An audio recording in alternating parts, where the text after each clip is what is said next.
d'or. Christine, vos collaborateurs, collaboratrices sont ou des timides. C'est pas les miens. Bah, c'est vous qui êtes la patronne ici, non? Ouais, c'est la patronne Non, supérieure. non. Mais la patronne, Hédonisme ou épicurisme, est-ce une forme de bonheur? La culture, c'est comme la confiture. Mon nom marque, du sont les tas. J'ai rien. C'est quoi la question? J'ai rien. Eh, je te rassure, moi non plus, j'ai rien compris. C'est bon. Alors, moi qui comptais citer effectivement Épicure. Épicure, il dit que le dernier degré du bonheur, c'est l'absence de malheur. Ça veut dire quoi?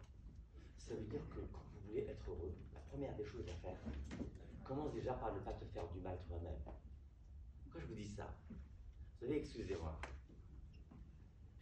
Vous savez qu'en fait, la solution des fois, elle est flagrante, mais on ne la voit pas.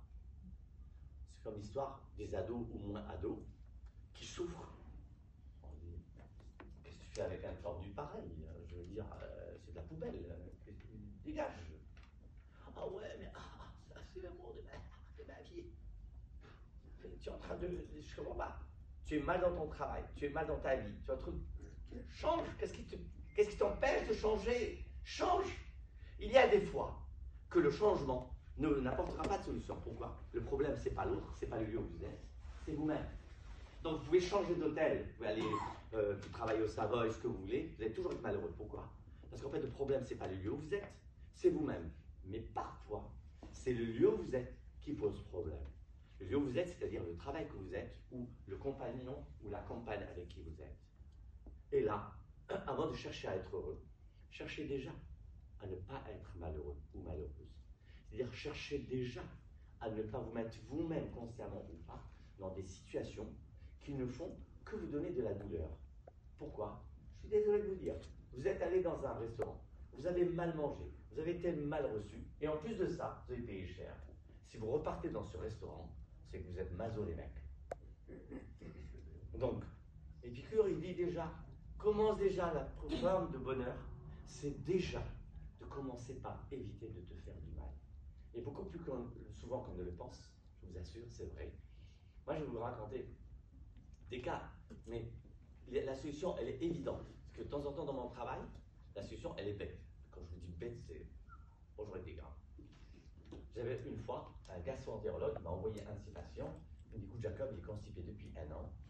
Pas Jacob, il est constipé. Il est Jacob, il est constipé. Le mec, il est constipé depuis 1 an. J'ai fait toutes les analyses. Je trouve pas. Ok, moi je suis comme Colombo, très technique, très pragmatique. Je commence, je cherche qu'est-ce qui s'est passé il y a 1 an. Il a changé de travail. Je dis, vous avez des conflits avec le directeur? Non. Collaborateur? Non. Vous êtes bien dans le travail? Ouais, ok. Je cherche. Et qu'est-ce que je découvre? Je dis, le midi, vous mangez avec vos collègues? Il dit, non, il y a un restaurant chinois. Je mange là-bas tous les jours. Je dis, mais écoute, avant de chercher midi à 14h, chinois, ça veut dire riz. Donc ça veut dire que tu manges du riz tous les jours. Mais écoute, tu sais quoi? Pendant 15 jours déjà, tu ne vas pas manger là-bas. Et on va voir ce qui va se passer. Ça résout le problème. Et je vous donne en 1000. Alors le deuxième cas, je ne me rappelle pas votre prénom. Moi? Lénine. Lénine? Ah, c'est pour ça qu'il est comme Lénine. Hein? Non, il a une tête de Lénine, non? Ouais. J'espère pas la personnalité. Non. Alors Lénine, le deuxième, écoute. Le deuxième, j'ai un de mes patients, c'est à l'époque de la bourse, tout le monde était jouait à la bourse. Attention, quelqu'un qui joue à la bourse n'est pas boursier, hein, c'est pas la même chose. Et qui était recommandé par un autre patient qui était dans la bourse aussi. Et bien Jacob, s'il vous plaît, mon copain qui m'a envoyé m'a dit que vous vous occupez aussi de conseils professionnels. Gaïzik, dites-moi. Et voilà, dans mon travail, c'est un peu bizarre. Des fois, je gagne pas. Je dis, d'un côté, c'est un peu naturel. Il me dit, oui, mais c'est un peu bizarre, je ne comprends pas. Je lui dis, vous savez quoi? Vous allez me mettre un tableau donc, sur 15 jours, demi-heure par demi-heure. Quand est-ce que vous gagnez, quand est-ce que vous perdez? Il s'est avéré dans le tableau. Le matin, jusqu'à 14h, il gagne. L'après-midi, il perd. Conseil du professeur Jacob. Pareil que le matin. Jusqu'à 14h. Le mec, il paye consultation pour un truc débile comme ça. Non mais vraiment, tu le vois. Allô, même pas la peine de se poser des questions pourquoi. Je m'en tape de savoir pourquoi. Ça te voit, à 14h tu perds. Il dit Jacob, je vais faire quoi l'après-midi? Je dis ben, puisque votre femme elle râle, puisque vous avez acheté une belle maison, que vous êtes en train de construire et qu'elle râle parce qu'elle soit du carrelage, etc. toute seule. Vous allez comme vous occuper de ça et c'est tout.